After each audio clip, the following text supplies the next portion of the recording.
ओम शांति 3-8-23 के महावाक्यों में प्यारे बाप दादा ने कहा, मीठे बच्चे, याद की यात्रा में टाइम देते रहो तो विकर्म विनाश होते जाएंगे, सबसे मम्मत मिट जाएगा, बाप के गले का हार बन जाएंगे। फिर प्रश्न में बाबा ने कहा, गॉड फादर द्वारा तुम बच्चे किन 2 शब्दों की पढ़ाई पढ़ते हो, उन 2 शब्दों में कौन सा राज समाया है? उत्तर में बाबा ने कहा, गॉड फादर तुम्हें इतना ही पढ़ाता है कि हे आत्माएं, शरीर का भान छोड़ो और मुझे याद करो। यह 2 शब्द की पढ़ाई इसलिए पढ़ाई जाती है क्योंकि अब तुम्हें पुरानी दुनिया से पुराने खाल नहीं लेनी है, तुम्हें नई दुनिया में जाना है। मैं तुम्हें साथ ले जाने आया हूँ, इसलिए देह सहित सब कुछ भूलते जाओ। तुम ही हो माता, तुम ही हो पिता, तुम ही हो बंधु सखा, तुम ही हो। ओम शांति। बच्चे शालिग्राम जानते हैं कि कोई मनुष्य द्वारा हम शास्त्र नहीं सुनते हैं, इसको सत्संग नहीं कहा जाता है, पढ़ाई कहा जाता है। अगर मनुष्य से पूछा जाए तो कहेंगे कि हम सत्संग में जाते हैं, वह कहेंगे कि हम कॉलेज में जाते हैं। यह तो जानते हो, सत्संग में साधु संत विद्वान आदि सुनने वाले होंगे। स्कूल में भी मनुष्य टीचर प्रोफेसर आदि होंगे। यहाँ मनुष्य नहीं है, यह है बेहद का रूहानी बाप, जिसको कहा जाता है तमेव माता च पिता तमेव विद्याधरणं तमेव सर्वं मम देवदेव। यह महिमा देवताओं की भी नहीं है, ब्रह्मा विष्णु शंकर की भी नहीं है, यह महिमा है निराकार परमपिता परमात्मा की। अब बच्चे जानते हैं कि निराकार परमपिता परमात्मा यह शरीर धारण कर पाठ बजा रहे हैं। सिवाय इस निराकार परमपिता परमात्मा के कोई भी ब्रह्मा कुमार कुमारी को पढ़ा नहीं सकते। ब्रह्मा को भी ज्ञान सागर नहीं कहेंगे, इसको प्रजापिता कहेंगे। ज्ञान सागर एक ही निराकार परमपिता परमात्मा को कहा जाता है, वही पतितों को पावन बनाने वाला है, क्योंकि ज्ञान सागर से ही सद्गति होती है। यह है बात, नई बात। गीता में श्री कृष्ण का नाम डालने से खंडन कर दिया है। अब मनुष्यों को कैसे पता पड़े कि नॉलेजफुल परमपिता परमात्मा आकर नॉलेज देते हैं, यह मनुष्य भूल जाते हैं। ऐसे ही नहीं कि शास्त्र आदि द्वापर के आदि में ही बनते हैं, नहीं, समझाया जाता है कि पहले बाप का परिचय, बाप का चित्र, मंदिर आदि बनाते हैं, जिससे भक्ति शुरू होती है। भक्ति भी बहुत समय परमात्मा की होनी चाहिए, क्योंकि ऊंच से ऊंच हुआ है, उनकी पूजा पहले शुरू होती है। पूजा लायक ही एक शिव बाबा, ऐसे नहीं कि ब्रह्मा विष्णु शंकर व जगत अम्बा जगत पिता पूजा के लिए लायक हैं। इन सब की पूज्य बनाने वाले एक ही बाप है, उनको ही भक्ति भी जरूर अधिक होगी उनकी। यह ब्रह्मा तो कुछ नहीं है, इसमें तो परमपिता परमात्मा ना आए तो इनकी पूजा क्या होगी। सबकी सद्गति दाता एक ही बाप है। यह विचार सागर मंथन करना होता है। भक्ति कैसे शुरू होती है? शिव बाबा तो विचार सागर मंथन नहीं करते, बच्चों को विचार सागर मंथन करना है। सरस्वती जो ब्रह्मा की मुखवंशावली है, उनको भी विचार सागर मंथन करना है।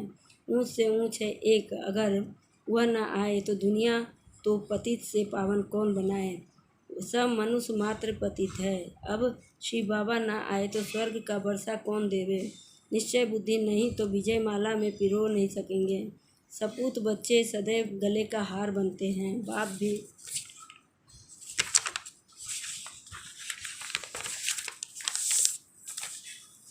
खुश होते हैं।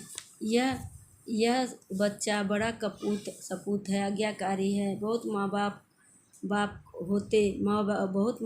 होते हैं जिनको 12-14 बच्चे भी होते हैं, जिनमें कोई कपूत कोई सपूत भी होते हैं। पतित पावन बाप के सिवाय पतितों का उद्धार कोई कर नहीं सकते। तुम जानते हो कि गंगा नदी पर भी गंगा का मंदिर है, तो समझना चाहिए कि यह गंगा फिर कौन है? क्या यह कोई शक्ति है जिससे कि पतित से पावन बनते हैं? वह पानी से पावन बनते हैं। बाप कहते हैं गंगा पतित पावनी नहीं है, सिवाय योग के कोई भी पतित पावन नहीं बन सकते। इसलिए तुम्हें कोई गंगा स्नान नहीं करना है। योग का अर्थ ही है याद, बुद्धि का योग लगाना। वह तो बहुत योग आसन आदि लगाते हैं, अनेक प्रकार के हठ योग करते हैं, उनको योग नहीं कहा जाता है। माताएं अबलाएं हठ योग को क्या जाने। मनुष्य स्कूल में पढ़ते हैं, उससे धक्के खाने की कोई बात नहीं रहती है। कोई न कोई इम्तिहान पास करते हैं, जानते हैं यह इम्तिहान पास करके यह बनेंगे। यहाँ भी तुम जानते हो यह भी इम्तिहान है। गॉड फादर पढ़ाते हैं, वह है पतित पावन। तुम्हारी ये गॉड फादरली स्टूडेंट लाइफ। बाप पतित से पावन कैसे बनाते हैं? कहते हैं, हे आत्माएं, इस शरीर का भान छोड़ो, इस पुरानी दुनिया को छोड़ना है। पहले पहले तुम्हारा शरीर गोरा था, अब आयरन एज्ड हो गया है। अभी तुमको नई खाल तो यहाँ लेनी है, क्योंकि यहाँ तो 5 तत्व भी तमो प्रधान है। अभी मैं तुम बच्चों को अपने साथ ले जाऊंगा। कल्प पहले भी ले गया था। मैं कालों का काल हूँ, सबको वापस ले जाऊंगा। फिर तुमको अमरपुरी में भेज दूंगा। यह है मृत्युलोक, छिछी दुनिया। इसलिए संगम युग को 100 वर्ष चाहिए, और तो हर युग में 1250 साल का होता है। इस पिछाड़ी में संगम युग की आयु बहुत छोटी है। जैसे ब्राह्मणों की चोटी होती है, वैसे संगम युग की आयु भी छोटी है। फिर यह दुनिया खत्म हो जाएगी। 100 वर्ष की है संगम युग। तो नए मकान आदि बनाने शुरू करेंगे। उसमें पहले श्री कृष्ण आता है। फिर शौकीन है महल आदि बनावे का। कोई तो बहुत शौकीन था, जिसने सोमनाथ का मंदिर बनाया। बिरला का भी शौकीन है, कैसे अच्छा मंदिर बनाया। नंबर 1 में पूज्य है शिव बाबा। फिर भक्ति मार्ग में भी पहले सोमनाथ का मंदिर बनता है, सो भी कुछ समय बाद में बनता होगा। फिर पूजा शुरू होगी। अभी तो घोर अंधियारा है, रात पूरी हो फिर दिन आता है। बाप कहते हैं, मैं रात और दिन के बीच में आता हूँ। महाभारी लड़ाई है। लिखा हुआ भी है कि यादवों के पेट से वह चीज़ें निकली जिससे सारे कुल का विनाश हुआ। तुम देख रहे हो, बरोबर विनाश के लिए तैयारियां कर रहे हैं। समझते हैं कोई प्रेरक है। दोनों ने विनाश के लिए बम बनाकर रखे हैं। आफतें तो आनी है, तुम तो प्रैक्टिकल में देख रहे हो। स्थापना भी हो रही है, विनाश भी सामने खड़ा है। समझो कोई ने विनाश नहीं देखा। अच्छा, वैकुंठ तो देखते हैं ना। अच्छी तरह पढ़कर बाप से पूरा बेहद का बरसा लेना है। तुमको साकार नहीं पढ़ाते हैं। शास्त्रों आदि की बात नहीं है। यह ज्ञान सागर स्वयं पढ़ाते हैं। तुम अपने को देही समझ बाप को याद करते हो। भगवान वाच अपने बच्चों को प्रति कहते हैं, मैं तुम बच्चों के सम्मुख होता हूँ। जो मेरे बच्चे बनते हैं उसमें से कोई सौतेले हैं तो कोई मोतेले हैं। मोतेले बच्चों को ही बरसे का हक है। संशय बुद्धि को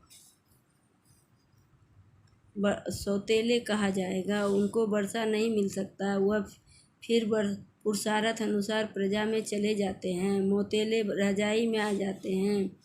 वह बाप को प्यार करते हैं, बाप उनको प्यार करते हैं, गाते भी हैं, तुम पर बलिहार जाऊं।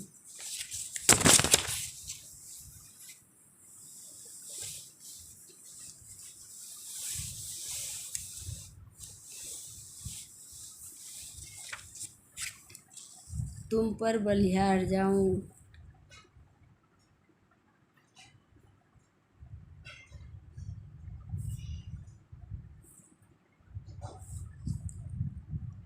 बाप कहते हैं, मुझे याद करेंगे तो मैं तुमको मदद दूंगा। मदद खुदा और सबसे बुद्धि योग तोड़े एक से जोड़ना है। तुम कहते हो हम बाबा के हैं, यह सब कुछ बाबा का है। बाबा को हम ककपन देते हैं और बदले में स्वर्ग के बेहद की बादशाही का वर्षा लेते हैं। इस पुरानी देह से हमारा मत नहीं, यह तो तमो प्रधान रोगी शरीर है। हमारे पास और क्या है? मनुष्य मरते हैं, सब कुछ छूट जाता है, फिर उनका सब कुछ करनी घोर को दे दिया जाता है। हम सब कुछ आपको देते हैं मम्मत मिटाने के लिए। हम निरंतर बाबा को याद करने का पुरुषार्थ करते हैं। माया फिर विघ्न डालती है, इसलिए धीरे धीरे जितना मेरी याद में टाइम देते हैं रहेंगे, उतना विकर्म विनाश होगा। वही मेरे गले का हार बनेंगे। कितना सहज समझाते हैं बाप। समझाते हैं, यह रथ भी ड्रामानुसार मेरा मुकर्रर किया हुआ है और किसी में भी आ नहीं सकता हूँ। तुम भी कहते हो बाबा, कल्प पहले भी हम आपसे इस इस ही मकान में इसी ड्रेस में मिले थे और आपसे वर्षा लिया था, तो कितना सहज है। बाबा कहते हैं कि सिर्फ मुझे याद करो और कोई भी तरफ बुद्धि न जाए। याद करना है अंतकाल जो पुत्र सिमरे। अगर किसी को याद किया तो फिर वहाँ जन्म लेना पड़ेगा, वहाँ कहाँ भी ममत नहीं रहना चाहिए। अंतकाल में जो स्त्री सिमरे, बाप आते हैं पतितों को पावन बनाने, उनकी कितनी महिमा करते हैं। एको अहंकार सतनाम, उनका एक ही नाम है, उनको दूसरा शरीर नहीं मिलता ही नहीं है। जो नाम बदली हो, तुम तो 84 जन्म लेते हो, नाम भी 84 पढ़ते हैं, बाप की महिमा भी गाते हैं। निर्भय निर्वैर अकाल मूर्त, वही कालों का काल है, उन्हें काल खा नहीं सकता। मैं सभी को मुक्ति धाम में ले जाऊंगा। निर्भय मेरा कोई से बैर नहीं है। अकाल मूर्त अजोनी, मैं जन्म मरण में नहीं आता हूँ, अजन्मा हूँ, अभोक्ता हूँ। उनकी कितनी महिमा गाते हैं। गाया भी जाता है दुख हरता सुख करता, कलयुग के दुख हरता।